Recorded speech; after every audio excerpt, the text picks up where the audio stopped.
12.240 aplikime janë kryer nga fermerët e qarkut të Korçës në të 8 skemat e mbështetjes së bujqësisë të ofruara nga qeveria shqiptare. Përgjatë gjithë periudhës së aplikimeve, interesi më i madh i fermerëve, ashtu si edhe në vitet e kaluara, ka qenë për skemën e naftës, por nuk kanë munguar aplikimet edhe për skemat e tjera. Normalisht që në skemën e naftës kishim aplikimet më të shumta, kur numri i fermerëve të qarkut të Korçës arriti në afërsisht 10.000, pra 9.986 fermerë që kanë aplikuar.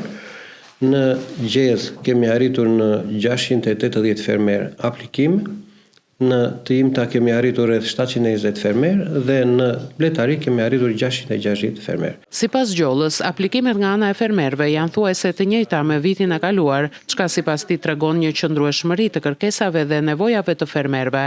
Aktualisht është duke u kryer procesi verifikimit të dokumentacionit për të parë se sa fitues përfundimtar do të ketë nga këto skema. Kemi arritur rreth 600 ca fermerë të kontrolluar. Pas mbarimit të kontrollit administrativ, dokumentacionit nga specialistë tanë shkon në AZBR, kjo është procedura, dhe sapo ata të mbarojnë kontrollin administrativ dokumentacionit pas kontrollit tonë, dalin në teren për të bërë edhe kontrollin fizik të gjithë procedurës dhe mandej do të vazhdojmë me pjesën e pagesës në numrat e llogarisë së fermerëve. Të gjithë ata fermerë që kanë dokumentacionin e rregullt dhe dalin të rregullt edhe nga kontrolli fizik në teren, do të përfitojnë nga masat ku kanë aplikuar.